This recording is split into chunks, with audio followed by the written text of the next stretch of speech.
Good evening, everyone. Happy Monday. I am your host, Monday Night Muse. I hope you're doing well. I thought I was going to be here a few minutes early, but it turns out I'm here just 1 minute early, so that counts, right? So hopefully everyone is doing well. I can hear myself on you know from my microphone to my headphones, but hopefully audio is good. Hopefully video is good. Hopefully you all had a wonderful weekend.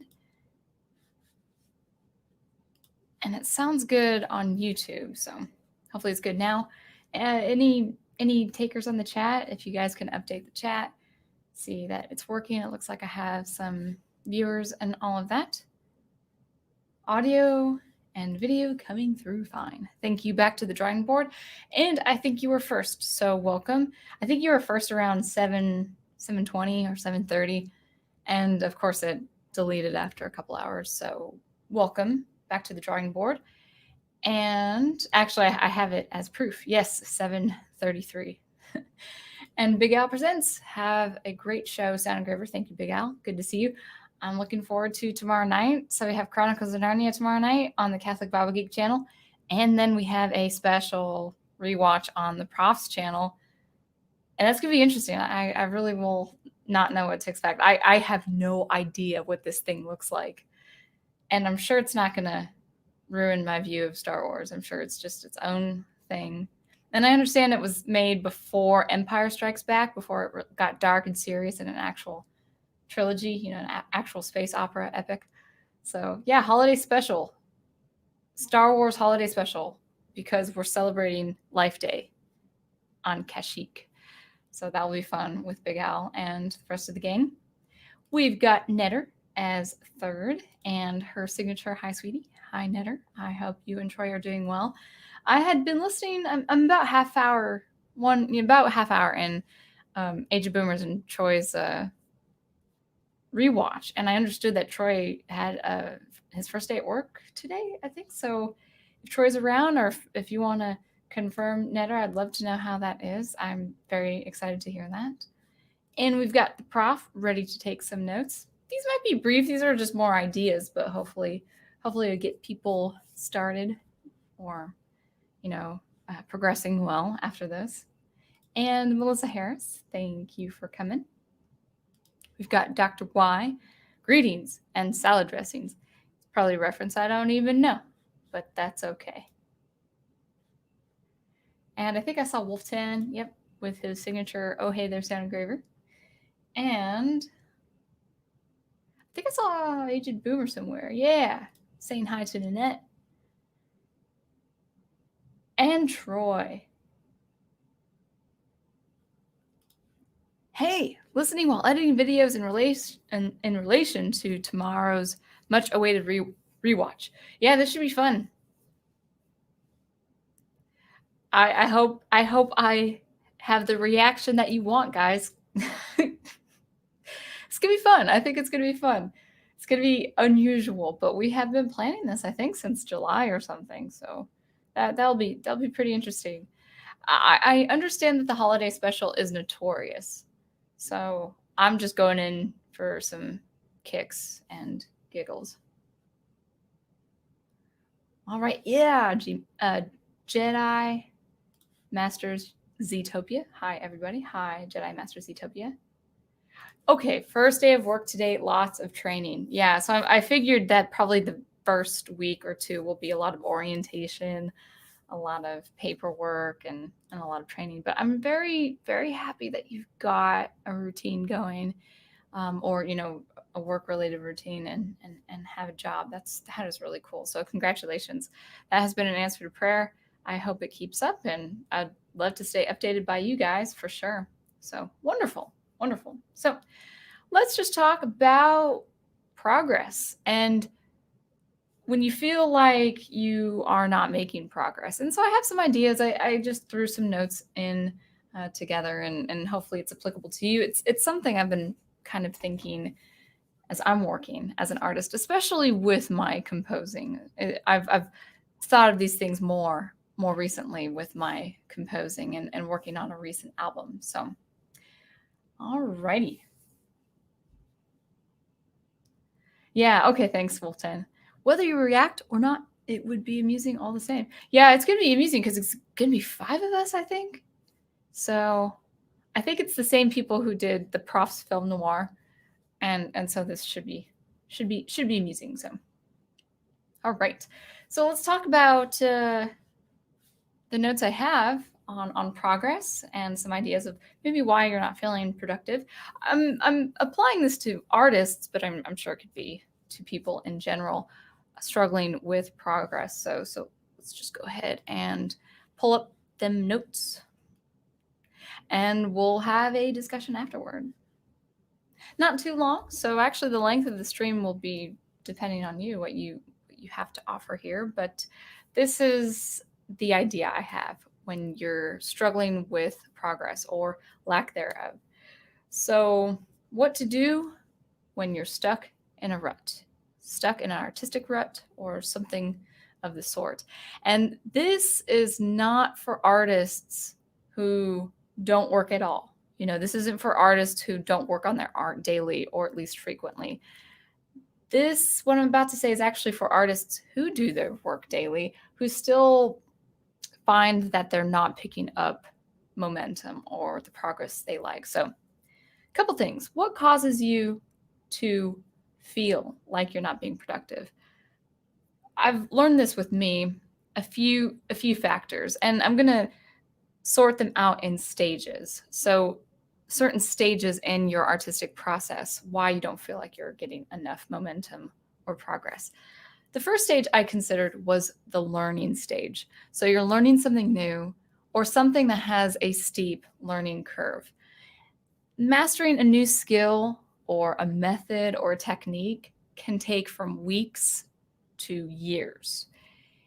And because you are being diligent and you are seeing progress in your learning stage, I think why you might feel restless or you're not feeling like there's much progress is that learning, unless you're in an academic setting or an institutional setting like a workforce or a task force or schoolwork as a student, learning doesn't always require putting out something, putting out products, finishing a project. So that lack of output when learning something, even while you're learning new skills and effective skills, can cause that restlessness. I hope that makes sense. So, I've been in SuperCollider for 5 or more years, and I'm learning different composition methods in SuperCollider, and they can be very effective, and it makes me cause my ability in SuperCollider to grow and expand, and I keep scratching the surface in SuperCollider and finding new things and finding ways to produce music in a fast way, on a fast level with SuperCollider. But if I don't actually apply those skills in SuperCollider and put them to an actual project or a task and complete that task, I do feel restless. I do feel like I'm not making progress, even though I am learning a thing or many things, or I'm learning something very, very effective.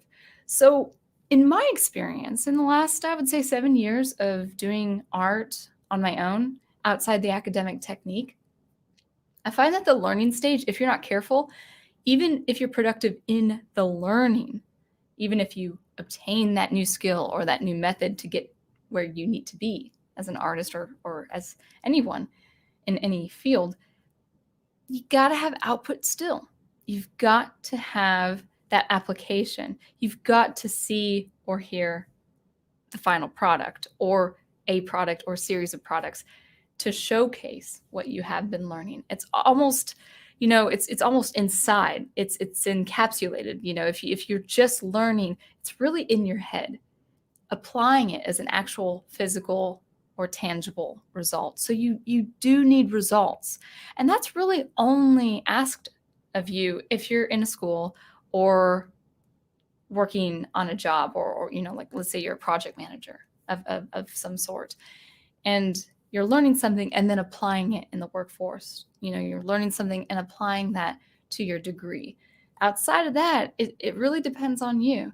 And I would encourage constant output even as you're learning. One of my avenues for that has been producing YouTube videos, showing people what I have learned through demos, these SuperCollider demos on my YouTube channel, for instance. And that has helped stave that restlessness. But I'm still in that stage where, goodness, this is such a steep learning curve for me, SuperCollider, I mean to say. And it's thinking, oh, let's apply it. Let's apply it to composing. And let's not get stuck with one method. Let's try to find other methods as well. So that's one stage. That's one stage, the learning stage, that can cause you to feel like you're actually not being productive because maybe you are learning something, maybe you're learning many things, but you're not seeing results. You're not seeing the application of what you're learning. So my recommendation to you is have a product or project and complete that project based on the skill you are learning. The next stage, I think, is an obstacle for many people, including me, and many professional people. I would say many professionals, and that is the editing stage. Editing stage, both in my music and in writing, is probably my favorite stage. It's the stage that I like to be in the most as far as comfort zone, as far as the comfort level. It is harder to actually compose a piece of music with structure and melody and harmony and bass and percussion and anything you need for the rhythmic section. It's much easier to finish that structure, get that finished. Well, it's actually hard to finish the structure, but once the structure is finished, then tweak, cut, snip, all that good stuff, trim the fat. All that is fun and it is productive, but it can go on for too long. So I struggle with editing, this editing stage as a composer by quite a lot. For instance, my current album is 8 songs, and I've got those pieces completed in terms of structure, harmony, bass, the rhythmic section, the instruments now. But I've spent many weeks. I've spent since beginning of October, maybe second week of October, just on orchestration and changing instruments. And that has really eaten up my time to where I have realized I can't spend more than a week doing this before I have to start composing. I have to start composing anything or adding something to the composition. I think with orchestration and changing instruments, it could take me so long in the editing process because I do struggle with perfectionism when it comes to how my instruments sound. I want everything to sound crisp. I want everything to sound right. I want one instrument to complement another instrument. I want the orchestration to work. I want the instrumentation, what kind of instruments I do use. And I realized this last week when I started writing, I think it was Wednesday, I started writing 3 melodies. I wrote 3 melodies in a day. And I'm finished with the 4th melody too. And I realized then I had not even written a melody for these pieces that needed a melody. I was so focused on just changing up the instruments, modifying the instruments. And it took longer than a week. And that kind of work for me in my, at my level is, I would say, unexceptional. Or unacceptable, I should say. It's just too long to stay in the editing phase. So what do? Well, I probably wouldn't exceed a week with something like that with editing. I would either compose something new or add on to the composition and then go back to editing when I need to edit. So leave room for composing that day or working in SuperCollider and then go back to editing. But it can't be a week straight of just editing, even for something like an upcoming album. I have found that it has slowed down my process quite dramatically. Now, it's interesting because it's different with writing. I can write fast and I do edit as I go. I've done this. I would say the caveat for that is that it's taken a little more than 3 years to finish the first installment of my space opera. So I would say for people who do write, especially if you're just starting out, what I would just do is just write and not think of editing. I have written frequently for a number of years now where I feel like I can write and edit and get writing down. Now, I don't edit only my writing. I work to about 250 to 1,000 words per day. That's the goal. That's the window. And if I can get to 250 minimum, then I can go back to editing. But I really do concentrate on getting the words out. And depending if I have like a Sunday off, I try to write about 1,500 to 2,000 words a day, depending on the scene and what's taking place. I always have to write, and then I edit as I go. So editing, this editing stage, editing, whatever the improvements can cause you to review your project, your current project, like my album, over and over again. It can cause you to look at the same thing over and over again when you should be working on something new. So we've got the learning stage and we've got the editing stage. Now, I've got another stage too. I don't struggle with this as much, but I can see where people could, especially if they don't know how to prioritize their work. And that is the meandering stage. And I have found, I have had experience where it has been learning new skills, but I'm unhappy with the results. I'm unhappy with current projects. And this causes me to go from project to project without completing anything. Now, that's actually been something I struggled with years ago. I don't have that problem anymore because I really did teach myself to finish a project. It could be a very small project. It could be a minute. It could be a piece with 2 tracks, So I do complete my work before going on to the next thing, and I've learned to work quite fast. But I can see where people just starting may not be happy with where they're going, so they'll stop a project and start again, and then stop from there, start something new, maybe go back to an old project, but not finish that old project. So the meandering stage also can cause restlessness and this feeling that you're not being productive. And I have one more stage, which is actually a point of productivity, and that is the publishing stage. And that is productive. But that said, I would say get your work published as soon as you can, as much as it depends on you. Your schedule may be different from a professional editor or a mastering engineer, but get your end out of the way, like your manuscript or your album, sending the tracks over. Get all that on your end out of the way and work on another project while you wait for the other professional. It can be easy just to wait or to take a break or take a vacation from your work just because you're in the making of publishing something. You can get caught up with too much marketing and spending too much time on marketing, even though it's really important. But for me, I cannot go too long without composing something new while I wait. Now, I have a system with my mastering engineer where he's pretty much done in a couple of days, and I better have the 8 songs ready for him to work on, because if I don't, it really slows up the time. There was one album where he was done with the song. I said, "Whoa, okay, wait for the next one. In a couple days, I'll be done with that one." And then he was done with that one, and it was really slow. So get your stuff out of the way on your end, and then wait for the engineer or the proofreader and editor, and continue on to the next thing while you wait. It's also good to work on something while waiting on your project from another person to get back to you, because you can, especially with music, you can be very tired of your project. Even if it sounds great, even if it's just excellent and it's one of your favorite pieces you've composed, you can be very tired very quickly because you're still in that editing phase. You're thinking, okay, does that track have the right volume output? Is it the right gain? Is the bass right? Is it lining up with all the other tracks? Do I like this higher instrument at this output? And so you're constantly editing and looking things over that your ears, as a composer, your ears need a break. And I would say it'd be the same with your writing. Your eyes need a break. Your brain needs a break from that setting, from those characters, from that story.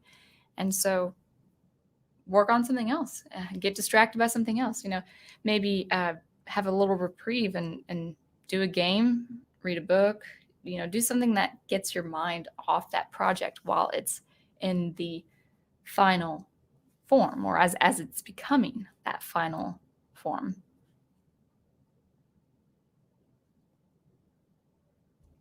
So just as a recap, what are things that can cause you to feel like you're not being productive? I would say you're learning something, at the learning stage, but not applying what you're learning with an actual tangible product or project. There's the editing stage, that phase where you can just look things over again and again and not get something completed. There's the meandering where you're just not happy with a project. You want to take a break, but you never come back to it. And you keep going from project to project, bouncing around, still unsatisfied. And also the publishing stage where you are finishing a project, but maybe waiting on another professional's end and his or her output and feedback. Maybe it's too much time marketing. Maybe it's just not any time getting into something new. And even publishing something, you can actually, I would say you can feel the effects of not being productive if you're not working on something else. So hopefully that's not being too redundant. Now let's talk about tips on getting things done when you're struggling with this, no matter what stage you're in. In fact, you can be on multiple stages. So maybe you are in the learning stage and editing stage. And so you are learning great skills and you're, trimming the fat on one of your projects, but you're feeling like I should be on to something else. I should be inspired to do something else. That is totally legitimate. In fact, I experience that quite frequently. I have to kind of gauge my schedule every week and day to make sure I'm balanced and learning and applying.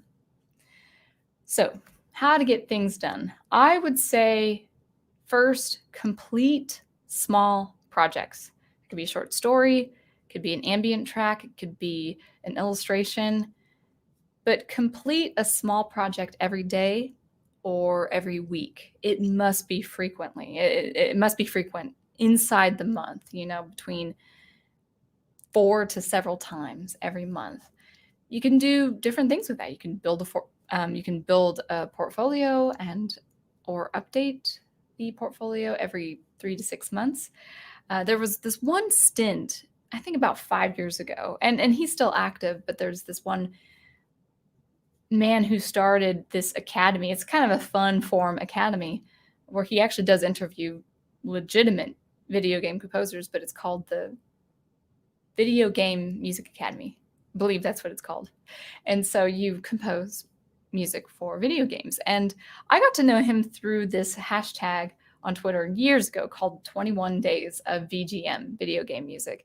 And every day for 21 days straight, I had to complete a project. And man, that was hard, especially after working full time. But I had to complete a project and post the project. And it was posted on Twitter. It wasn't anything too formal, but it really had me grinding out a song every day. And that kind of momentum and focus really did help me with my being productive in other things. I don't do that Video Game Music Academy stint anymore, but it really helped me try to produce quality stuff every day. So I would say that complete a small project every day or at least every week. Do it several times a month. Accept your skill, accept your level of skills and finish any project based on your skill level. It might not be total professional, it might not be the artistic level you want to be. It might, you might not be at that part or that stage in your artistic life where, I want to sound like this guy. I want to look like this guy. I want to draw like this person. But just go with it. Just go with the skills you have and produce professional, high quality output with the skills you do have. Publish small projects on a platform that professionally showcases your art. So for music, it could be Bandcamp, it could be SoundCloud, it could be Spotify. Bandcamp, I might not agree with the pricing, what they take. Actually, recently, I think it might be due to the pandemic. I'm not sure, but I sold a CD. Someone paid $5 for, actually not a CD, a digital album of mine, and Bandcamp didn't take any of the revenue. I was just charged the processing fee. It's like, oh, that's nice. So it's not to say I agree or care for everything that Bandcamp might do in terms of my pricing and what's taken from me or what's taken out of my pay. However, Bandcamp does have a nice looking platform where I have my own page. I can edit it. I can edit my page. I can probably even show you here in a bit if I remember what that looks like. It looks professional. You can buy it. You can download it. You can download my single tracks for free. I need to get more single tracks out there, but I'm working on an album. And it's great. So Bandcamp, SoundCloud it's not the most professional looking, but high quality musicians, high quality output is out there all the time. Spotify, of course. Spotify has a nice looking interface and the tabs, and it's just got a look to it that is quite attractive. You could do personal websites for blogs or your visual art. I would not recommend posting on Facebook or Twitter or Instagram unless it's for feedback, but it's not supposed to be for publishing. I'm talking about something that actually looks professional, that shows, oh, this artist is working frequently. They're working with this idea that they're serious about the quality. They're serious about the standard. They're serious about the output and what that looks like or what that sounds like. So Facebook, Twitter, Instagram, that is for the supplemental. That is for just getting feedback from colleagues or friends, but it's not, to me, it doesn't look professional. You've got to work to be professional in order to get something done. Speaking just from experience. All right, so we've got completing small projects, publishing those small projects, and accepting whatever skill level you're at. Now, some things to avoid. Avoid exceeding the editing time. Avoid exceeding the editing time. For me, I've just decided taking a week or longer on my music has slowed my process down dramatically.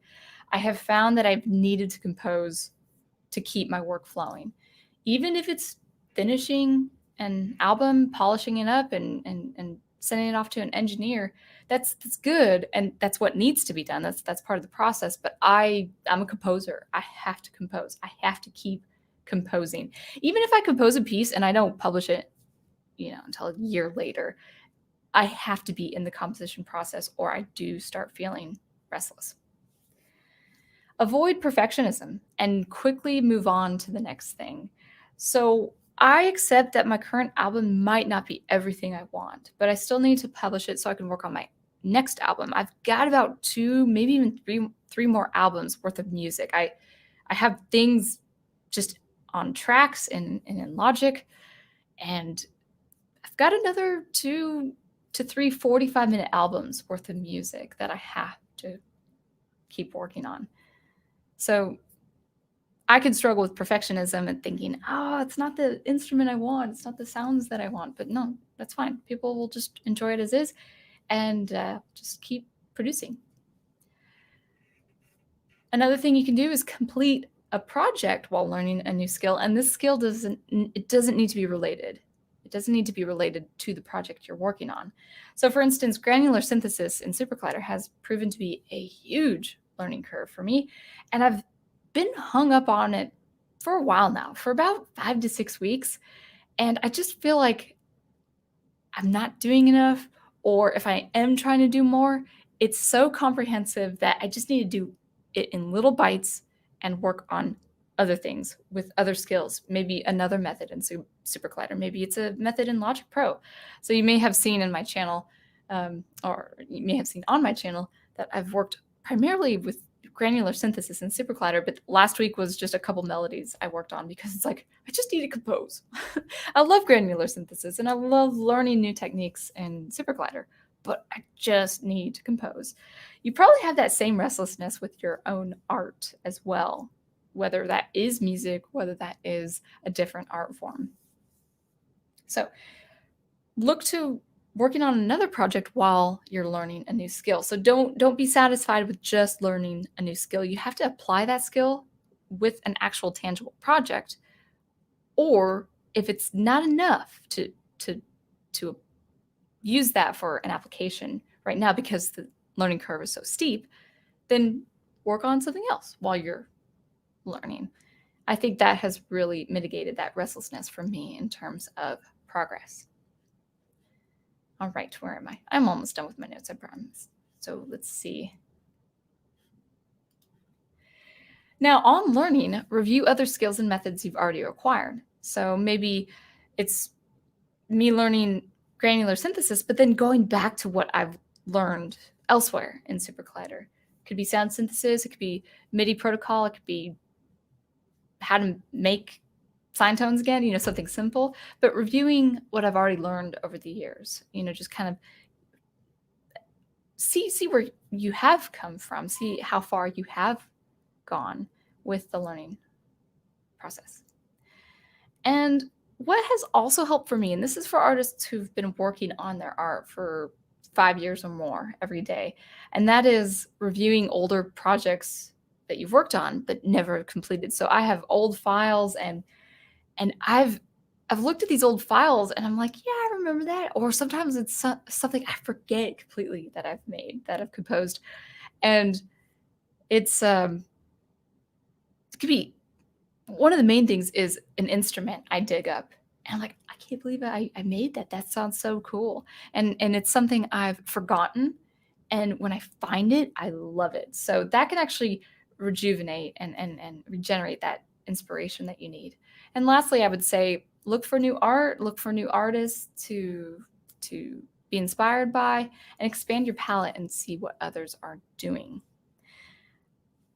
On the whole, I would say completing small projects daily, weekly, monthly, and yearly can be very fruitful, and I think will stave off that restlessness. I think you'd actually see and perceive that progress you are making.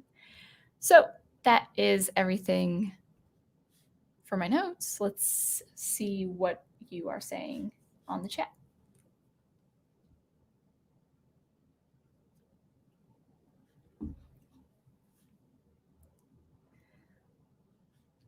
Back to the drawing board says, Sound Engraver, you like editing?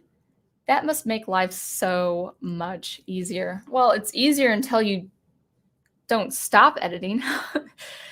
You got to stop editing and actually get something published out there, or you have to keep writing.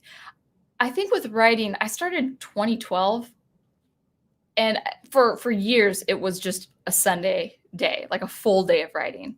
But now I've actually made it to the point where I'm writing every day, or at least I would say at least 5 times a week, that frequently. So because of that, I can write quite fast. I can write quite quickly and edit as I go. But I have to write. I have to get words out there. I can't just edit. The only time I edit, only no writing involved, is if I'm away from a writing project for maybe 2 weeks and I just have to refresh my memory and like, oh, okay, well, let me change this dialogue here. Let me change this sentence structure. Let's change the pace of this. Let's completely remove this part of the scene. And I think that has really helped. But the point is, people can edit too much.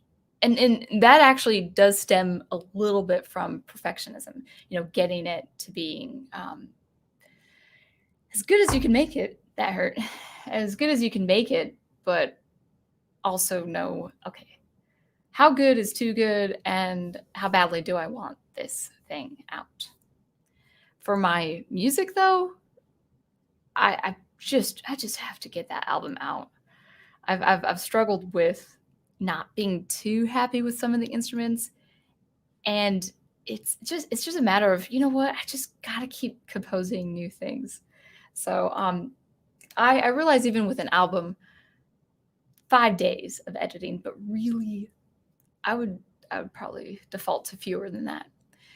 It's just too important to compose.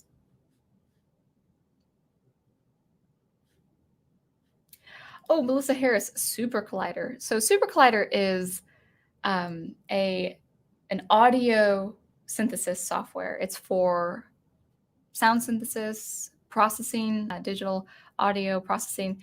It's object-orient based, so it's based on the language C++. You don't have to be a programmer to learn it.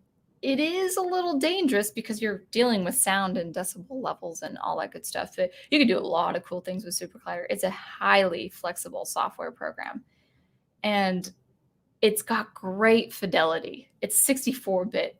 So sounds you would produce for your percussion, for instance, like let's say I have a rhythmic section and I produce this rhythmic section in Logic Pro, because I think Logic Pro is 32-bit, and I could be using the same instruments in Logic Pro and then apply them into SuperCollider, and that the fidelity is so much better, especially with studio headphones.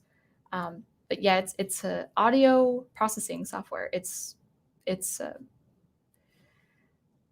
blanket on the words, but things like sound synthesis and audio synthesis, and that's just not even everything about it.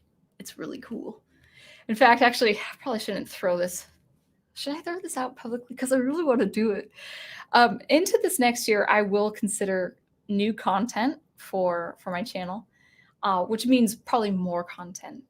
And I'll talk about that toward the end of the year when I have things more concrete. But sometimes I play with different methods in SuperCollider, and it's just fun because it's like a board game with family. Like, oh, I'm going to choose these numbers, and let's see who's right or who's closest to the result. A lot of conditional logic. Well, I probably wouldn't do conditional logic for family style games, but I kind of want to do family style games live with SuperCollider. I have no idea how that would look, but maybe like a 30-minute, 45-minute game afternoon, on Saturday, and say, yeah, write your answers down, guys, and let's keep score. Kind of like Yahtzee. Yahtzee is a game of chance, and so it has nothing to do with skill. It just says, okay, I'm gonna shoot for 4 of a kind, and you make it or you don't. So you can do the same things with SuperCollider. A lot of fun stuff in SuperCollider.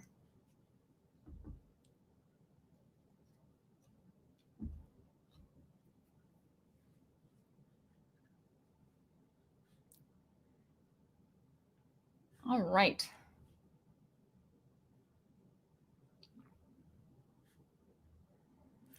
A lot of exchange between the different artists here. Oh, it doesn't look like we have a lot of chat. This might be a short stream. That's okay. We can do a short stream.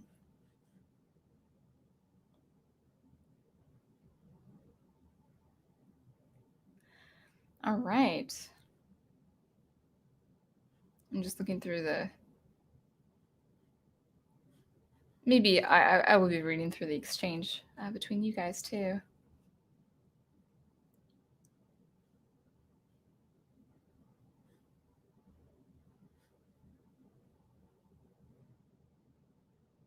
Some live applications. Oh, Wolf10 has something for me. By live, I mean artistic applications.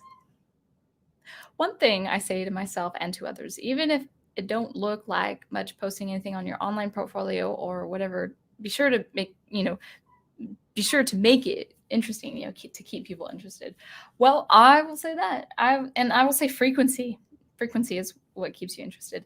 Let me let me go onto my Bandcamp page and show you what this looks like. Yeah. It's not as much as I wanted this year, but it'll show you that I'm at least frequent in my composition process. So let's see what that is. Can you see that? Yeah. So that's my page, and I have just one more little tag there. And so all these are my singles. Actually, my goal for 2020 was to do a single every month, and I did how many? 1, 2, 3, 4, 5? Only 5. Yeah. My mind was pretty occupied this year. And a couple albums. And so these albums, Edgewise and Sunkissed. So you can see that, Bandcamp has looks like, I think this is my page that you can see because I'm the artist. It might look a little different. So I have dashboard to see who's checking me out, how many fans I have. I need to start talking to my fans on Bandcamp. It's it's a platform I do need to utilize as much as possible. But you can see that I've got the palette. This is my color scheme. It's kind of like a blue and a gold and a green. And then I've got my covers. And I make sure if they look professional. So if you click on a page, it has kind of a good look here. I have lyrics for the song. This is a free download. And you can find this also on Spotify and SoundCloud. SoundCloud looks not as impressive. I like the palette. I like that I can add different things. Let me go back one. And we'll do Edgewise. Edgewise is pretty popular. Oh, well, I would say, hey, you could get a jewel case and CD, but actually that's through a private sale. I'm no longer selling through Bandcamp because I don't really agree with some of the things they were doing with the sales there. So I actually like Bandcamp really as a platform. I'm not dissing on Bandcamp, but yeah. So more releases. You can see this here. I know the screen is being quite finicky. It's probably StreamYard, but in any case, we'll just go back to that. So I have all the discography here. That's just a choice. StreamYard is really acting up, so let's go ahead and stop the screen share. And that is that. Something like that. And I have the same music goes on Spotify. I even have my music on Amazon. I just don't recommend getting it. One, I don't get the same amount of money, but even more importantly, the audio quality is MP3, and I give you the digital download with Waves, the WAV file, the non-compressed or uncompressed file. So it sounds much better. The fidelity of something like Bandcamp or Spotify or SoundCloud is much better. You can't download my stuff on SoundCloud. You'd have to download whether through purchase or donation or even the free download that is on Bandcamp. But anyway, that is my professional platform right now. I still need to make a website. I sort of have a website, but there's nothing on it. In fact, actually, I need to fix a few things before even publishing it.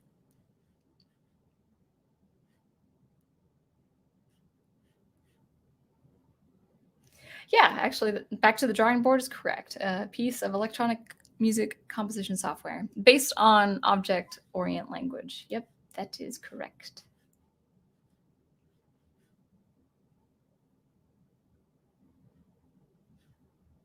I think everyone is, Wolf 10. I think everyone is their own worst enemy when it comes to perfectionism. I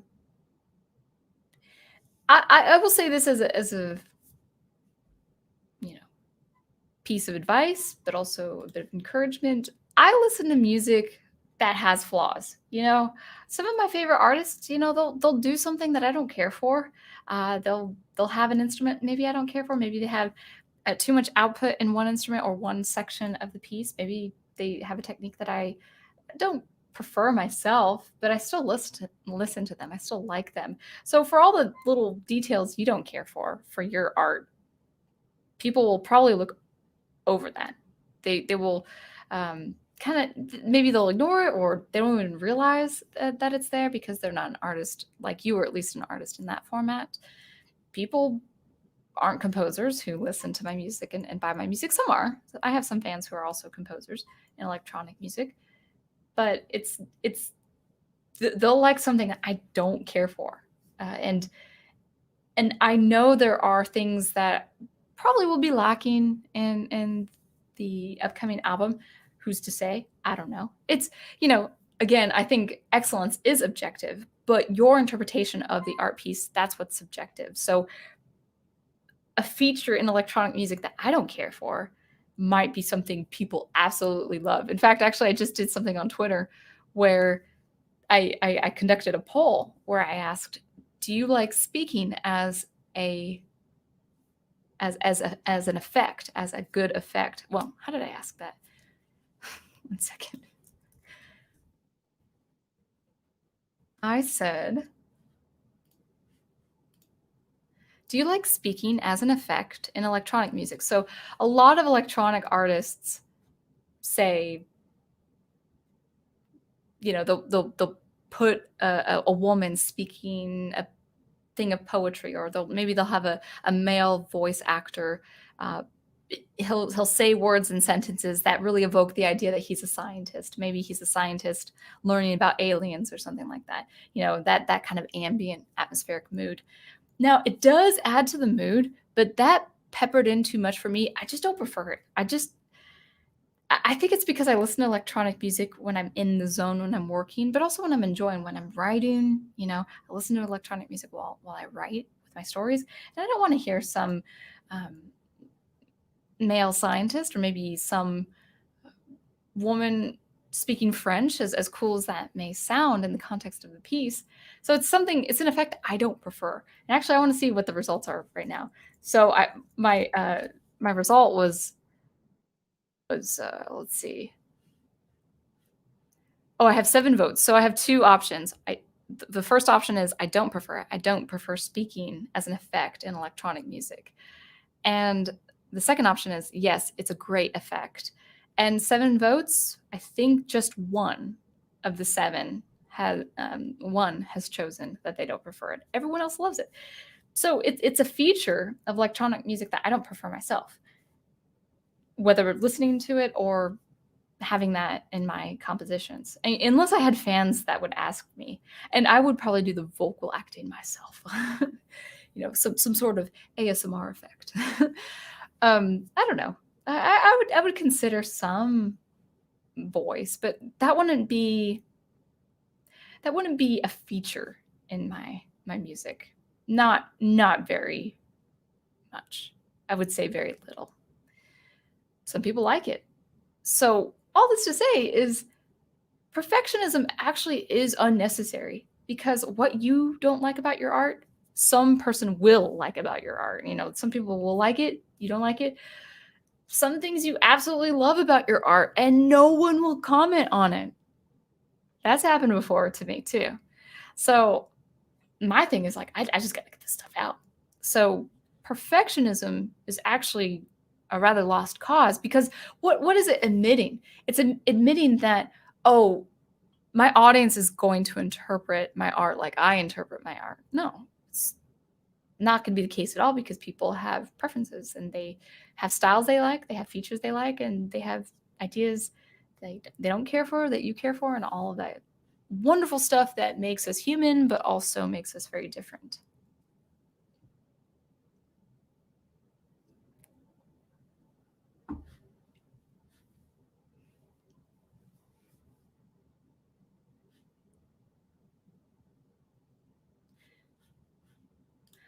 Perfect is the enemy of good. Feel free to give yourself room and freedom to grow. I agree for human beings, but I will say of God, he is perfect and good.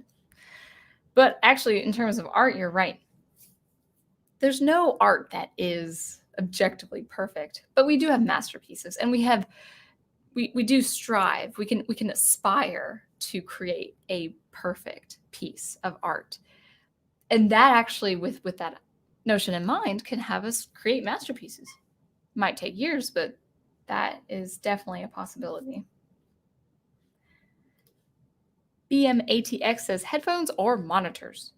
So interesting. I kind of want to go on a tiny bit of a rant here.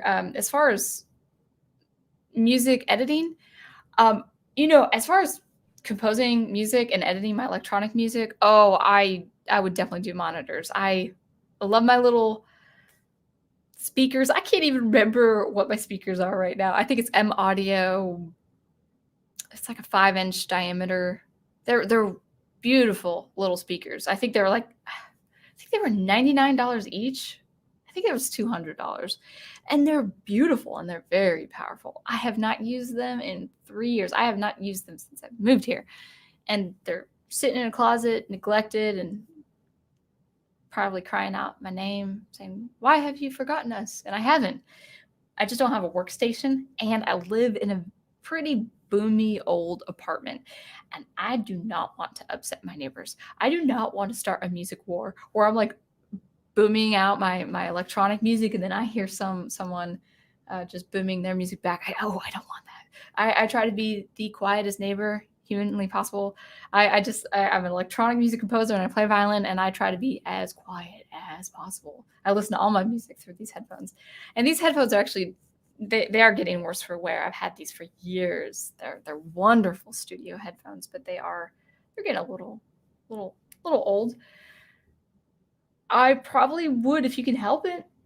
If you can create a space, as small a room as you need to, that is quiet all around you, and you need to edit and mix your instruments, I would definitely do speakers if you can. You can't really. It's kind of hard. I would say you can't really do much in terms of mixing and mastering with just studio headphones only, especially in my room. Even with my acoustic foam and my carpet, it's still kind of a boomy place. My living room is really boomy, and you don't get everything. So how I mix things, how I hear the output, how I give feedback to my mastering engineer. He masters with his studio speakers. He masters my music with his studio speakers. And sometimes he'll give me a project back and the bass is just cutting through my head because of these studio headphones. And I tell him that. I said, listen, I think a lot of people are going to hear more through their headphones if they do than speakers. But, actually I had a friend who on Twitter, he said, oh, that bass sounds so good on my speakers. And my mastering engineer, he worked on my music with speakers. So it worked for me because it sounded fine to me. Maybe it sounded a little too much. And I trust my engineer. He has a very good ear for this kind of thing. And he'll say, listen, I think this bass should be a little bit more. And if it's just on the edge, if it's just enough, and I'm fine with it, if it doesn't, throttle my head like back and forth, or expand my head, then it's fine. Then I'll leave it, and I'll leave it to I'll trust that the output is going to sound good on a phone. It's going to sound good on a computer. It's going to sound good through headphones. It's going to sound good through monitors, and all of that. If you aren't a mastering engineer, what I would do is just tighten up your instruments as best as you can. Probably with studio headphones, if you don't have any monitors. You can get good monitors for very cheap, under $200 at Guitar Center or Sweetwater. Great little speakers. I just don't use mine because I'm a quiet neighbor. One day I'll have my own place, or maybe I'll have like a room away from neighbors where I can, just pad the room down and just use my speakers. That'll be a wonderful, wonderful thing to happen, but not now. So I would say I do all my listening with headphones. But if you do headphones, get good headphones. These, let's see, I think this is Audio Technica. Yeah, Audio Technica.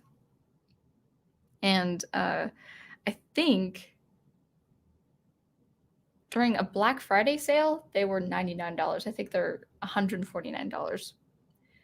And this was years ago, and I've used them for probably a good 5 years now. I'm still happy with them. I like them. So by the way, if I ever make a comment on Rewatch who's drinking or eating on Rewatch, just know these are studio headphones.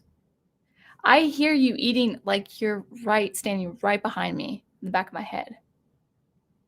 That's why I sort of politely make comments like, someone eating something, because it sounds like you're just standing right behind me and eating. But I say this in love.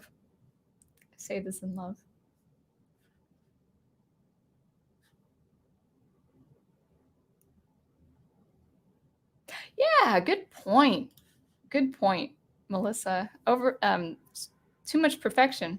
Oh, my floor heater turned on. I didn't know what that was. Too much perfection can drive one mad. I think so. By the way, BM ATX, I would say, hopefully I answered your question.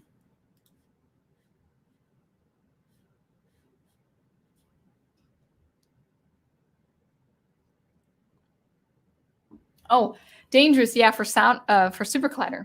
Yeah, it is dangerous. I had a guy make fun of me on one of my comments uh, regarding SuperCollider. He's like, "Wait, headphones versus monitors? Why?" He was poking fun because he didn't see the danger of doing SuperCollider with studio monitors versus headphones.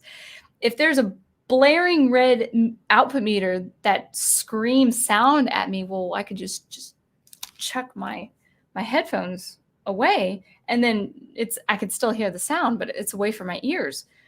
Imagine studio headphone or studio monitors blaring a sound at a crazy detrimental decibel rate. Well, what do? You got to pull out the plug of the computer or something to get that switched off. And that could be a little more cumbersome than just snatching your headphones down and turning the interface volume down. And this guy, I'm sure he meant well, but he poked fun at me saying there's really no difference to headphones to monitors. I'm like, no, it's more dangerous to listen to SuperCollider and mess with SuperCollider with speakers. You gotta, unless you're ready to turn that gain all the way down. I've had experiences with SuperCollider where the sound is so atrocious and so loud, I forgot to turn the volume off. So when I'm on a fight or flight response, I yank the headphones out, from my face and my head so much quicker than finding the dial to turn the volume down. So yeah, SuperCollider can be dangerous because it will output whatever value you give it, even at the expense of your hearing. It's a computer that doesn't have, unless you actually build a limiter inside SuperCollider, and I think they have a UGen for a limiter. There's no telling what you can give. I'll give you an example. Amplitude, volume in SuperCollider goes between values 0 and 1. So let's say you miss that. Let's say instead of 0.8 for amplitude, you do 8. Well, 1 is the maximum value. So you're actually multiplying that maximum value by 8. So an example like that could be very dangerous. So you have to be careful. Yeah, I've had moments where I'm like, oh, I'm awake now.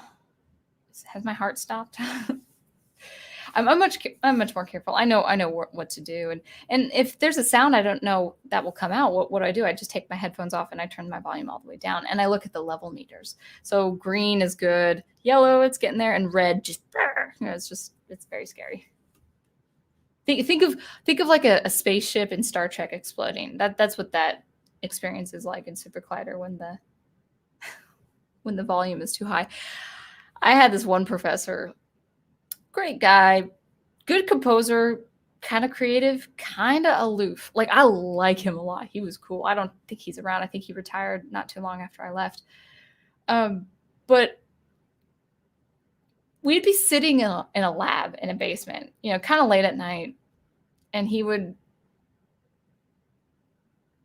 not check the volume. He would not check the gain. And we're surrounded by speakers, okay? We've got the subwoofer. We've got another woofer of some kind. We've got 8 channels around us, like these big speakers. These speakers all around us in this lab. And I remember him saying, like, the sound might be interesting. It might be loud. It might be fun. I'm like, I'm going to take a break. I didn't say that out loud, but I thought, I'm gonna take a break. I'm gonna use the restroom because I just really don't want my ears to be scarred. And so the restroom's way down the hallway of this basement. And I come out of the restroom and I hear it from a distance, this just awful, just unending sine tone at high level. And he switched it off about 2 seconds after that. But that was 2 seconds of sonic fury. And I felt so bad for those students, but I knew he wasn't careful when it came to gain. He wasn't careful when it came to sound experimentation. So you can imagine 8 channels just surrounding you and just they might as well be just emitting fire. That's how detrimental it can be. So that's my rant. It's not really rant, but that's that evoked some memories of graduate school. This was in Milwaukee. This wasn't in Seattle. Dr. Y says, my problem lately is motivation. I always think I want to draw or animate something, but I lack the spark to do stuff anymore. I mean, as a teacher, the first thing I would say is you have to do it before you find something that sticks, or before you find something that resonates or excites you or inspires you. You actually can't wait for inspiration or motivation. You actually, through chemicals, just the neurochemistry in the brain, with practice, it actually will build that motivation for you. It's like a muscle you work out every day or every couple days or a couple times a week. The motivation actually is something to exercise and to practice. But of course, it has to do with priorities too. I mean, now you are an animator. You've got some nice looking drawings, nice color schemes, and I like what Hugh had shown before. Great ideas for world building and all of that. But the honest truth could be, what are your priorities? For me, I just love composing music. I just have to do it. It's not my bread and butter, but it is that water. It's that emotional water that just keeps me going and moving. And some people reach a point of their artistic lives where they might really want to consider something else, something new. Could be art, could be something different. I know that, I don't know where I'd find this video, but it's on David Stewart's channel. And he made a video a long time ago about why he quit classical guitar. He was a professional musician for years, on top of teaching at both college and high school, teaching music. He knew the ins and outs of music. He was great. He was a fantastic guitarist. He played for restaurants, he played for gigs, but he got stuck in a rut after some time where he just didn't enjoy playing the music anymore. Even for $500 a night, he just couldn't do it. It just stifled his inspiration. It stifled his creativity. So he doesn't do it anymore. He still messes around with composing, and he's a prolific writer, but he found something else he loved.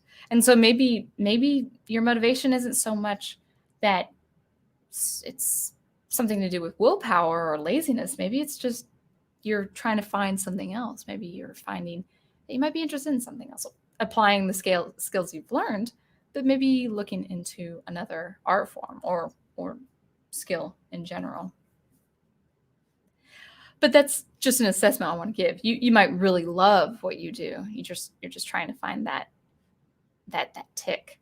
I would say practicing every day is what's going to build you that muscle you need to stay motivated. You find inspiration with art. You find inspiration from art and artists. Motivation comes with trial and error. I think people confuse the two or conflate the two. I think they say, oh, motivation, I'm motivated by this, I'm inspired by this. I think inspiration does come from the ability to see the beauty, to have your spirit fostered and nurtured, and then putting it to practice. And putting it to practice and staying motivated is just that. It's just practice and working on your craft. Now, I've said before, I've made a video on why you shouldn't stay motivated, because actually, as much as I love electronic music and I love science fiction, oh, yeah, there are days, in fact, there are a lot of days where I just don't feel like doing it. What causes me to do it is actually that muscle I've just worked out for years now on end. It's like I'm on autopilot. I'm like, okay, time to work on music. I would say there's like a day, I would average writing. I have a harder time as far as being motivated, even at the end of my story, which I love so much. That's always harder. Music, not so much. I would say I would average maybe a couple times every two to 3 months where I'm like, I don't want to do this, but I do it anyway.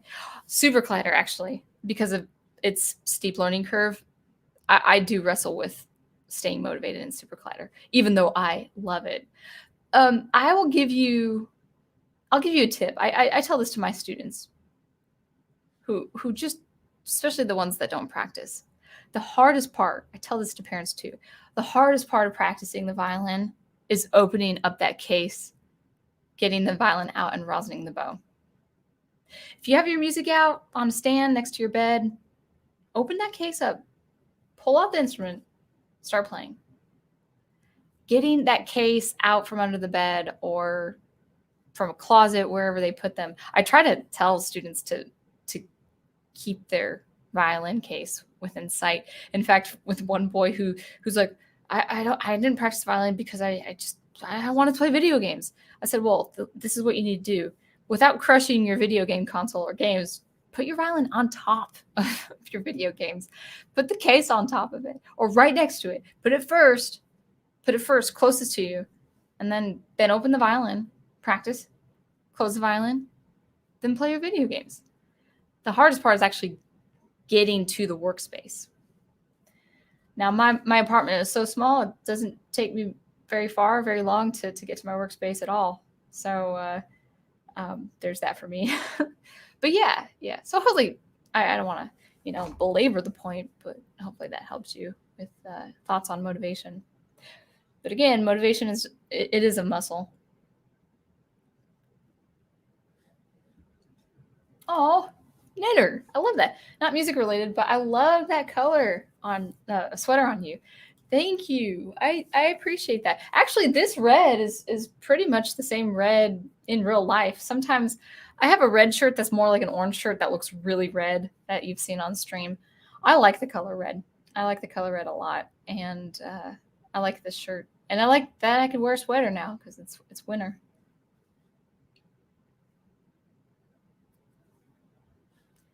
Big Al says, I just wish I could get motivation to start on a project. That's my issue. I don't know, man. You're pretty prolific when it comes to thumbnails and all those illustrations. You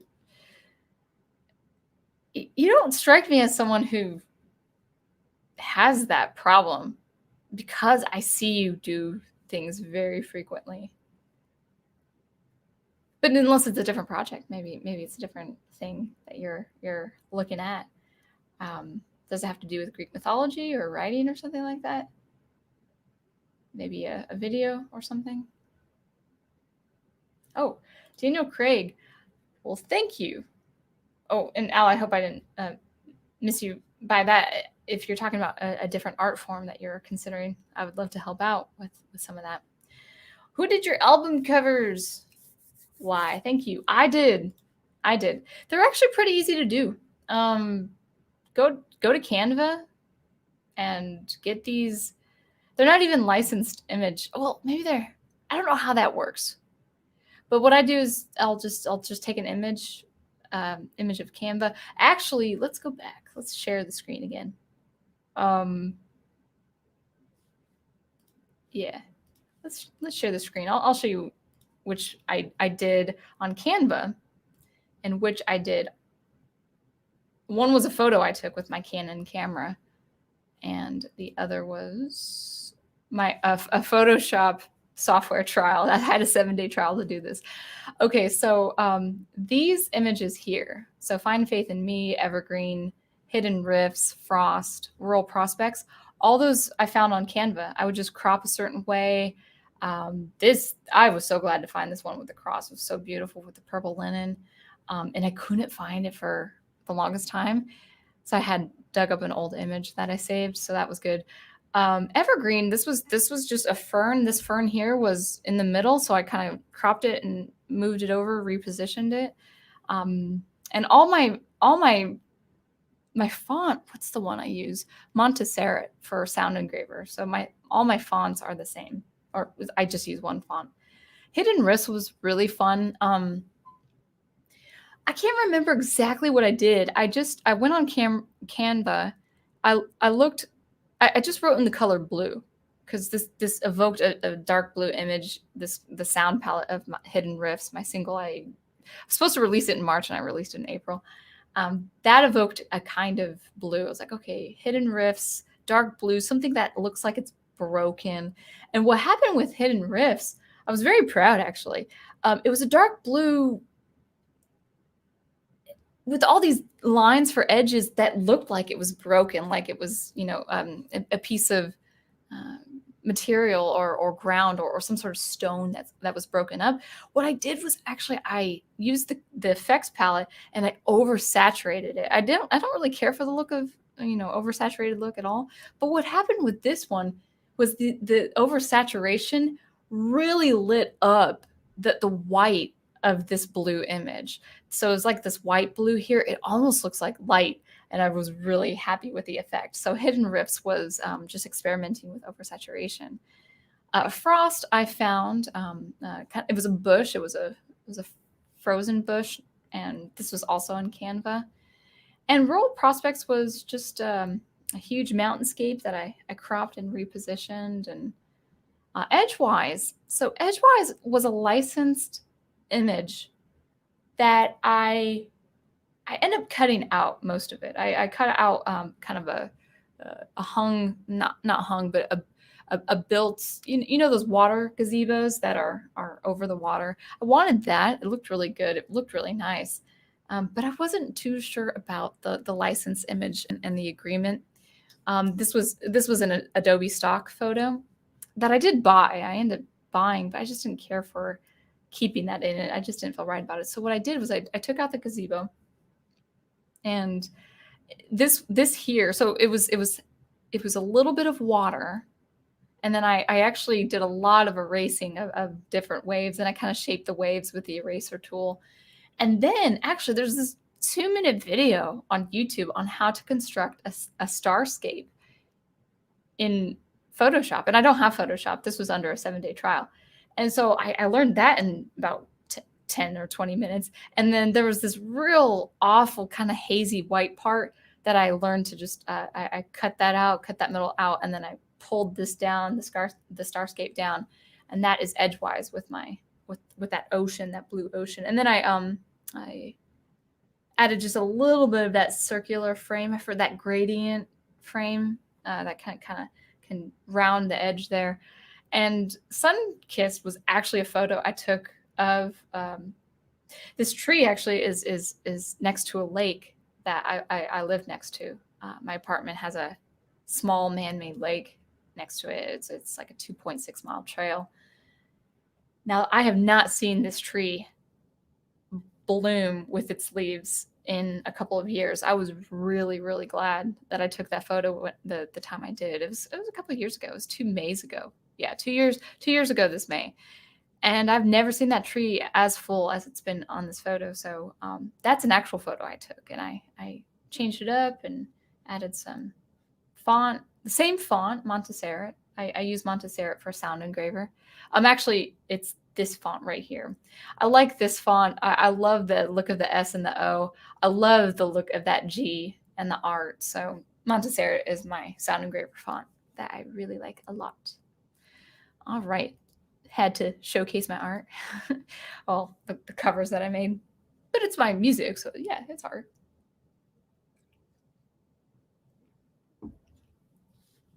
So yeah, really easy to make, simple covers, license or not.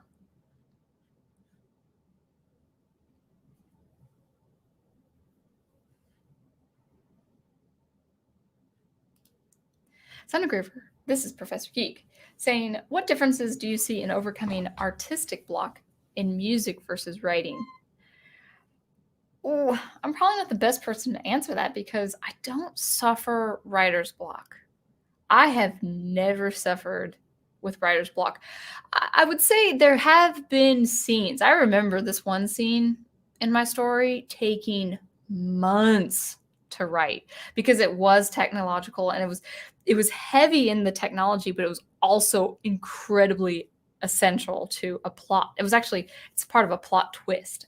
So I had to be very precise in the technology, but have to make it suspenseful in a way. That's probably the closest I've ever been to a writer's block where I felt like I just could not go on. I could not pass the scene. But I ended up passing the scene. Gosh, I think that scene took me, if I'm being honest, that probably took me 3 months, maybe even 4. It took me a whole summer. I remember finishing that scene like finally one late September or early October after finishing it in the summer. With writing, I'm not the best in terms of answering writing because I'm a little bit myopic in that I don't focus on any other project until the one. It could be a huge novel, and I have like a short story novella that I could still finish. That would probably take me much faster than finishing this whole novel length installment. But I'm just so focused. I'm just so laser focused. I guess it's not myopic. I think that would be a wrong term, but I would just say I can't go from project to project to writing. Although I probably would say that that's a good recommendation for people who are in the writing game and move from project to project. So if you have a novella here and maybe a short story here, although novellas they shouldn't take too long to write. Short stories for sure. I think throwing out a couple short stories or things under 50,000. Things under 50,000 words, I would say you could have that leniency of working between projects. So maybe you're editing one and you're writing another. I think it would be the same comparison, comparing that to editing an album and working on a new album or a new single track. I find that the creative process between the two is the same. I find that I just have to finish the project and I have to work on it every day. I've never struggled with artistic block because I have such long-term goals. So I would say long-term goals, having long-term goals and doing small projects at the same time. So understand where you want your art to be 5 years from now or 10 years from now, but doing small projects, completing small projects, publishing small projects. I think that can really alleviate some of that some of those roadblocks in your art.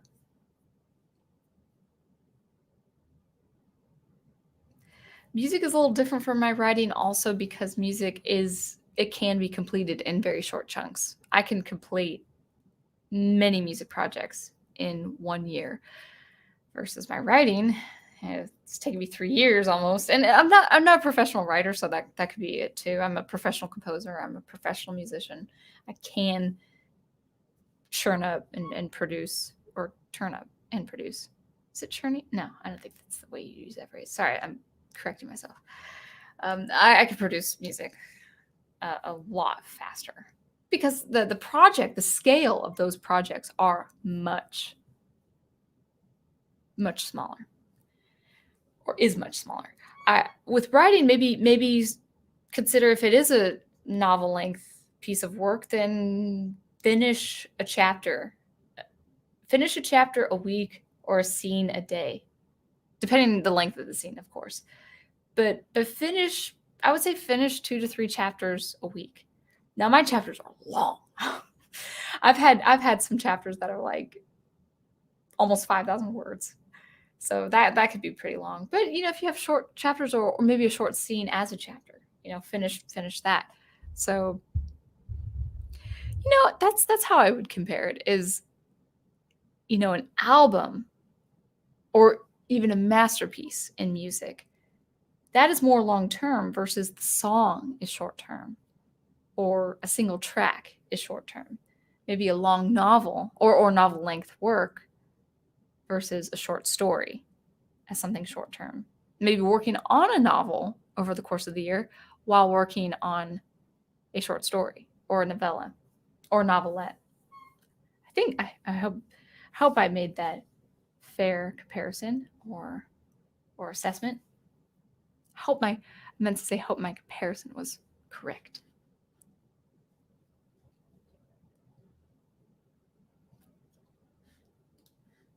Yeah, that's a good question, Aged Boomer. Can you do something creative that's unrelated to your craft? Can you do something creative that's unrelated to your craft, and can that help you get out of that creative rut? I think that's important. I think that's important. What's one thing for me?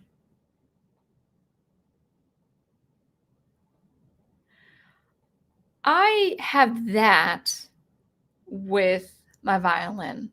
So digging up an old etude book, or polishing up my skills on violin, polishing up my improv chops, my improvisation skills, working on getting better at my violin, always working on that. It is integral to music because I hope to include violin in my electronic music. So there is that, but it's enough of a separation where it could get me out of that rut if I am experiencing something in Logic Pro or in SuperCollider in my electronic music. I think with writing, the first thing I go to, and people need to read anyway if they're writers, but go to a book. It could be fiction, it could be nonfiction. I don't think it has to be one over the other. Reading and maybe looking at commentary, for instance, getting into commentary of famous authors. Maybe it doesn't have to be related to writing.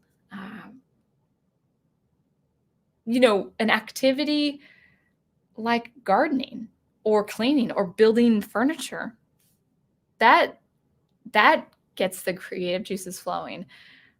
I'll get some good ideas cleaning. I'll sweep the floor, I'll mop the floor, I'll do the dishes, and I'll have a good idea. I'll drive home from work and I'm thinking, yeah, one day this is going to be a piece. So yeah, you can have activities that will also stimulate that creative process that can get you out of a rut. I would say also, I do this every day, so I don't think about it. Be experimental. Be experimental with your art. Do something completely different from that. So maybe you're into characters in a story, and you're an illustrator, and you're practicing illustrating characters, but do something like work with a different medium. Work with painting, or go to an art store and see what you can create that looks appealing. I'm not saying get into some sort of new arts and crafts, but work with a new pen, work with a new style, work with find something inspirational and look to see how people did that. One thing, this coming December, I'll be doing the second Fantasia film, Fantasia 2000. And there's this great animation. It's probably my favorite of the 8 sequences, the musical sequences. Great animation for George Gershwin's Rhapsody in Blue.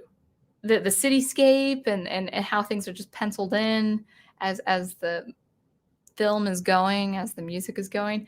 And it's pretty unique. It's pretty nice. It's very different from all the other animated sequences. And it's a completely different style. It's a unique style. So maybe find something that you don't do at all that has something to do with your art, maybe sketching or drawing or something like that. Maybe picking up a hobby of some kind. Those kinds of things can stir up creative ideas. It could be something like playing a video game and being lost in that world, and then taking from that and saying, yeah, I want to apply it to this. Yeah, it could be a number of things.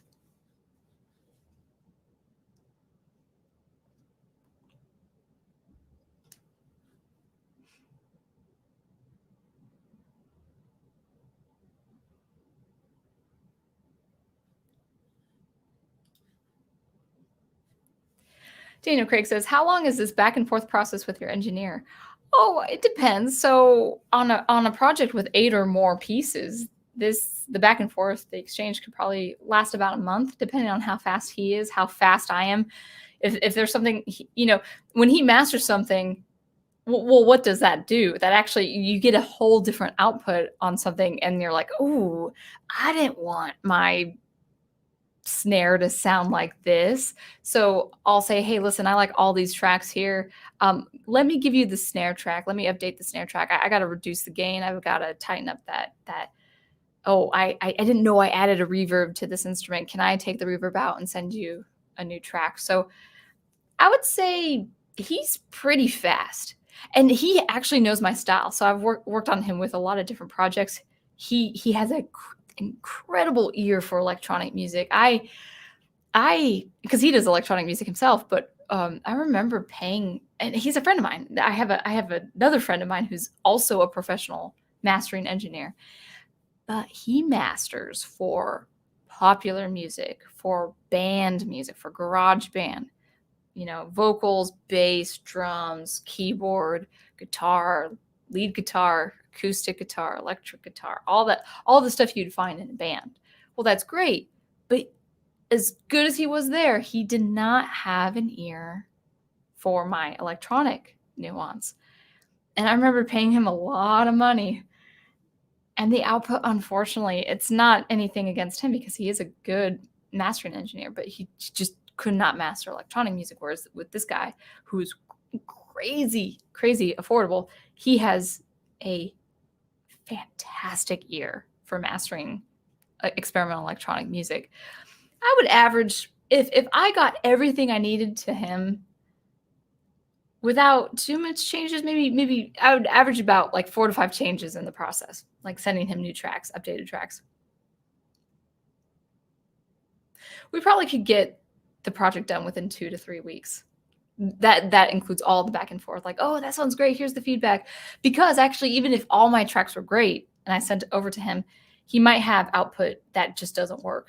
I'm like, oh, that's too much reverb here. That's the bass is too much here. So it is a little bit back and forth, but he's very timely, and I'm very timely to him as far as getting stuff over and getting feedback immediately.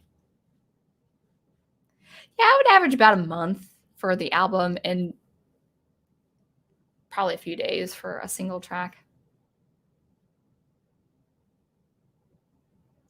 Logitech headphones. I don't know. Is Logitech good for headphones? Are they studio headphones? I haven't heard Logitech as far as studio headphones. That's right, Al. And unlike some people in the online community, I don't count that as ASMR.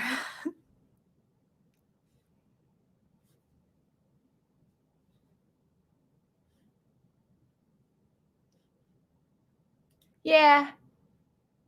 But Prof is a quiet eater and a quiet drinker. I bet he turns his volume down if he's eating something. BM-ATX's headphones are compressed to the ear, minimizing the bass sound compression. Yeah, it is unfortunate because people say, oh, this bass sounds really nice. And I'm like, I think it's too much.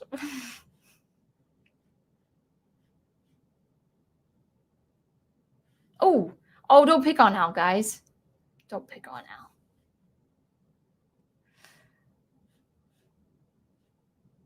And if he's making that berry pie that Wookiees make and he eats it, that's fine. Hello, Green Light Girl. Good to see you. Oh, Wolfton. Cool. Next year I'll try digital art. Are you thinking next year is in 2021? That's cool. Yeah, be ready for a steep learning curve, but if it inspires you, that's wonderful.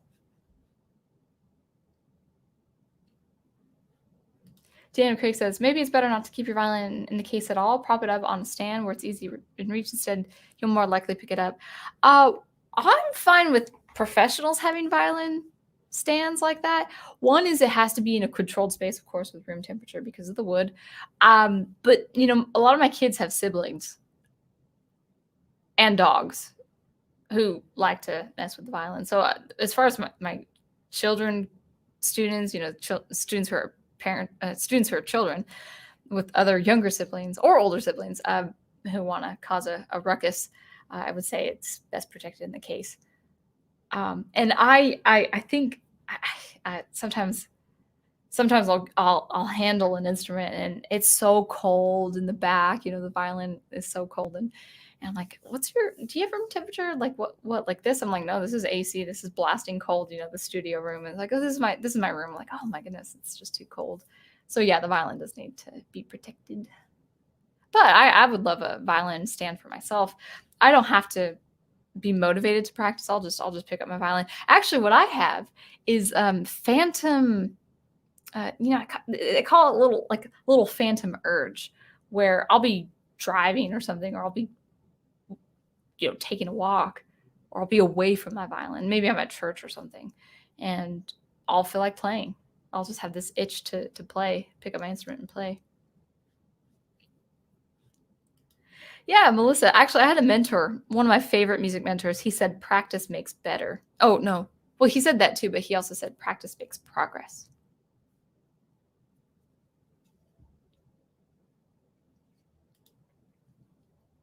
So Daniel, so you're asking about your covers because I have a hard time finding decent images to use for the covers of my DJ sets. Canva. Canva's really good. Canva's used for good thumbnails on YouTube. Actually, Canva can do a lot of different things. Yeah, sometimes you have to pay $1 or something for an image. Some of the images are free.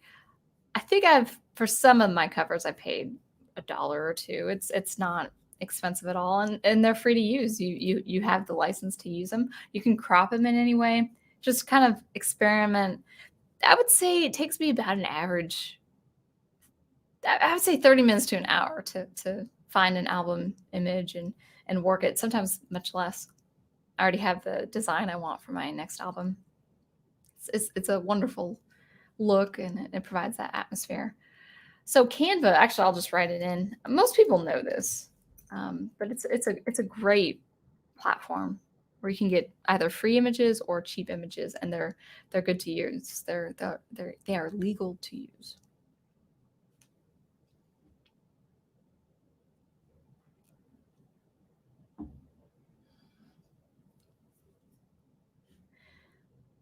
Green Line. Oh, whoa. There we go. Green Line Girl says, I know I used to do most of my writing on paper and then convert it to a text file. When I got my tablet, I found a writing app to make organizing and planning easier. Perfect. That is wonderful. Anything that causes less friction in your creative process, I think, is important.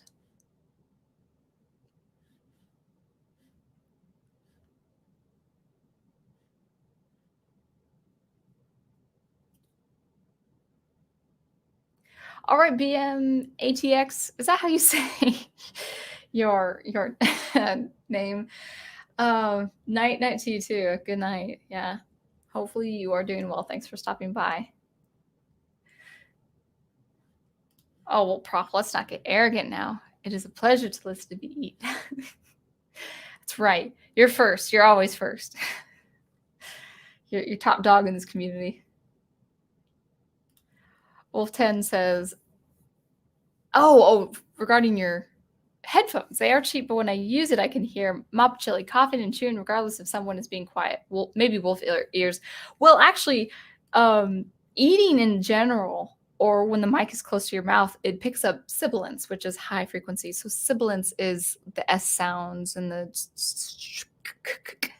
sounds. So that's sibilance, and that picks up on anything. So my iPad speakers, Apple, for its innovative technology, I'm going to say this, Apple, I've got a platform now. I've got over 1,000 subscribers. You need to be better about your sound output. You've got great software for music editing and composing. You've probably got great software for video editing and all that good stuff. I use Apple products for everything except my phone. I've always had an Android. I don't know why, but Androids I think are cooler for phones. I don't know what I'm saying. But Apple, come on. Do better on your sound output. For all your innovation, your sound output is terrible in quality. You make my music sound terrible. So work on sound.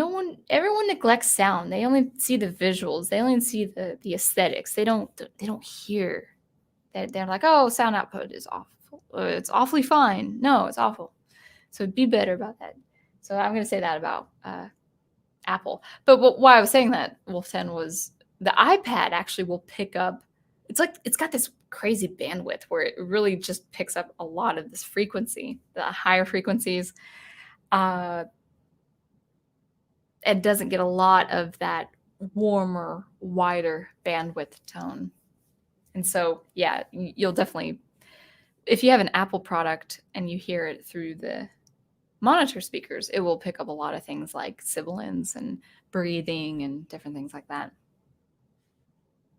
Oh, I'm going to go on another rant. Also who has a terrible output? Disney Plus.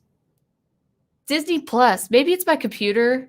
It's definitely not my interface. It's not my audio interface. But Disney Plus, come on. Your output is so low. So when I'm watching a movie with someone through headphones and a microphone, I have to tell them to pipe down their volume because your output is terrible.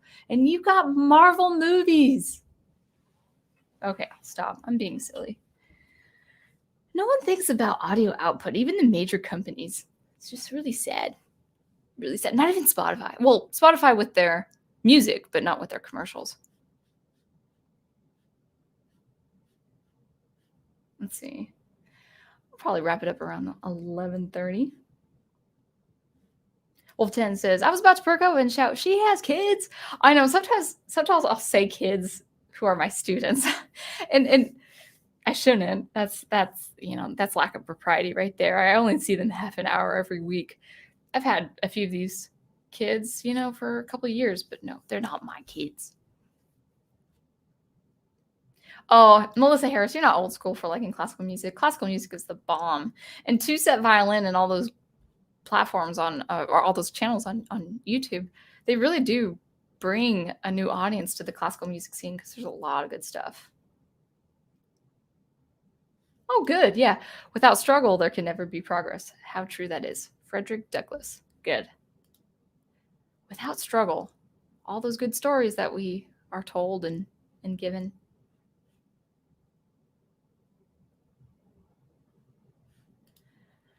Professor Geek is the Iron Man of the Geekiverse. Yeah. I could see that. And then Wolf Ted says, I'm the Winter Soldier. Oh, yeah. Okay. Yes. Actually, I will have to agree with the prof's correction. I'm the Captain America, the first Avenger. There's so much truth to that comment. It's not even funny. Yeah. Cap, Troy is Tony Stark, and Al is Thor. I could see all of that. Yeah. All right. I've caught up with chat. Now, it is StreamYard, so I may be missing a few people, but hopefully you guys are doing well. And if there is no one else, maybe we can start wrapping things up. And of course, the first thing I'm going to say is for all your scheduling purposes, you must sign up to the Professor Geek Facebook group page. Now, I'm a moderator on that page, and I have noticed people asking to get in.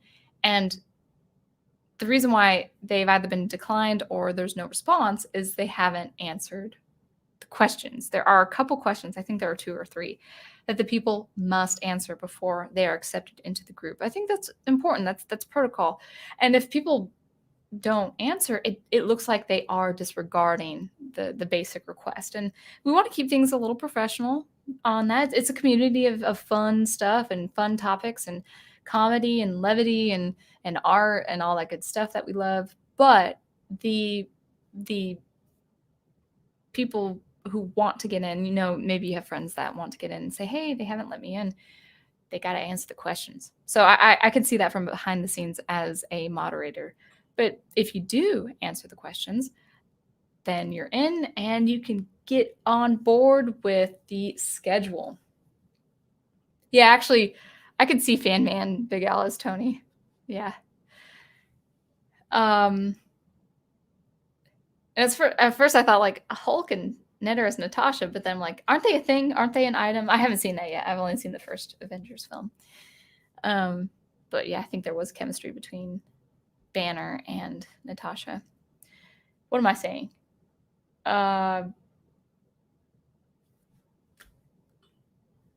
Yeah, Facebook page. So let's go ahead and just talk about what's out there. So tomorrow's going to be a pretty interesting night. It's going to be a very busy night for the Prof and Big Al. So on the Catholic Bible Geek study, the book study, Chronicles of Narnia, Magician's Nephew, it's been a wonderful treat. That's going to be happening at 9, I believe, 9 Eastern time. And then following that, we're going to hop on over to the Professor Geek channel for a special once-in-a-lifetime, once-in-a-year opportunity rewatch of the Star Wars Holiday Special, which will be airing. It will be premiering. We'll be on board, all of us on the panel and in the chat, 10 p.m. Eastern. So Catholic Bible Geek channel for the Magician's Nephew book study, and also Prof's channel, the Professor Geek channel, for the rewatch. So that will be fun. It'll be busy. It'll be a pretty packed night. Wednesdays, we have Daniel Herron with his soundtracks with Birdman, and that I can't remember the time you guys start. I'm sorry, Daniel. I don't think you're on, but I don't know what time he starts. So ballparking at 9, 10 Eastern time. Sometimes with Aged Boomer, as I understand. I really can't make the Wednesday nights, unfortunately. I just get so swamped with Wednesdays, middle of the week with teaching and projects, and also doing my YouTube sound experimentation video.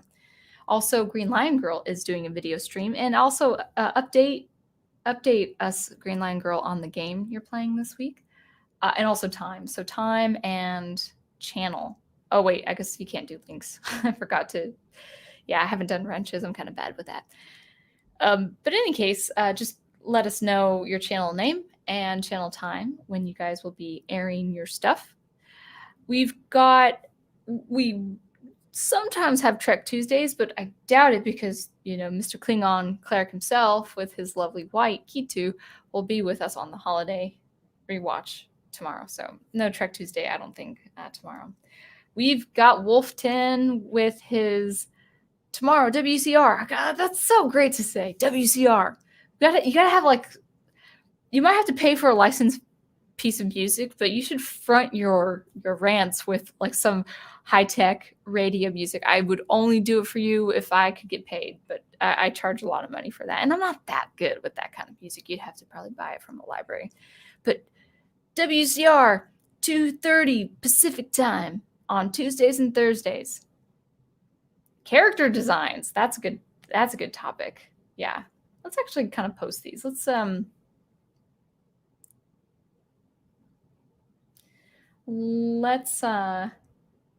everyone's assigning characters to the community. That's great. I'd like to be the Wasp, although I don't know anything about her character outside what I've read in Wikipedia. Let's see. Oh, let's start with Troy. Holiday special, annual rewatch, perfect. Oh, good. Rogue, is that a character? I don't know. You have the accent down. Good. 8:30. Oh, 8:30 Daniel Herron's soundtracks with Birdman. Thank you. So 8:30 Wednesdays. Good. Oh, okay. So Southern accent. That's good. He's doing Dances with Wolves. Good. And tomorrow on WCR, character designs. Hitman on at 9 p.m. on Green Lion Girl's channel. And by the way, Green Lion Girl, do you just spell out your name in one word in the search engine and people can find you there? Definitely clarify. I think that's true, but I remember having a hard time finding your channel at one point. That shall be my opening stage voice. I don't think you want a woman to do your stage voice. I think you want you want a man. You want a vocal actor like WCR 2:30 Pacific time. And then have this kind of side chaining music. And not a voice like Fan Man. Fan Man has a distinctly unique radio voice, which is awesome, but I don't think I don't know. It's not supposed to be a sports radio channel. It just strikes me as something like a radio station, radio channel, radio premiere or something. Okay, just one word together. Good. Oh, Rogue is from X-Men. Okay, good to know. I thought we were just doing Marvel characters. Yes, Dr. Y, you should. I was thinking, well, what is that spelling? Is that do, re, mi, fa, so? And it was like, oh, motivation muscles. Yeah, exercise them. Exercise them. Especially you've got some subscribers of word counts, man. Or word counts. View counts. That's good stuff. Yeah. Space Wolf Squadron. Yeah, good. Oh, and actually, Troy, I mean, no pressure throwing in the links. I know you have a day tomorrow, so you need to go to bed, young man. You've got work to do. So, oh, X-Men or Marvel. Yeah, my bad. See, sorry. For the longest time I thought X-Men were DC, and I've sort of accepted it as fact. My bad. That's right. Thank you. Sound Engraver's corrected. But anyway, so we had soundtracks with Birdman, Green Line Girl. Those are streaming Wednesday nights. Thursday nights, Catholic Bible Geek channel. Back to the Gospel of a Fanboy. John, Gospel of a Fanboy, with Agent Coulson on the thumbnail. And that'll be good. That will be, I believe, 9 p.m. Eastern time on Thursdays. Anyone give a shout out to Friday night, because I have no idea what's happening Friday night. I think Fanman's busy. I think he's reworking some schedules, so I don't know if he's doing his thing on Fridays. I teach late, so I can't really join anyone or join chat. That's kind of that's become a busy night for me as well. That and Saturday. Saturday we've got rewatches coming up, right? Do we have rewatches coming up, guys? Name the channel and movie and time, usually 10 p.m. Eastern. Yeah. What if there's no reaction, Big Al? Can't wait for Sound Engraver reaction to the Star Wars Holiday Special tomorrow. I hope I'm just a ray of sunshine and laughter for you guys.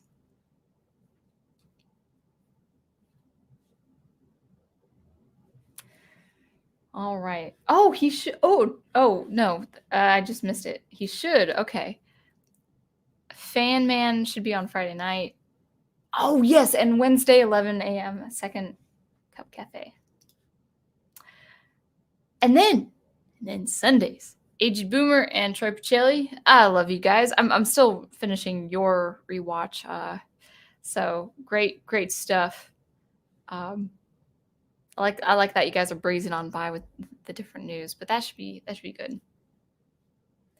No, sir. I've never seen the Star Wars Holiday Special. I have absolutely no concept of what it looks like.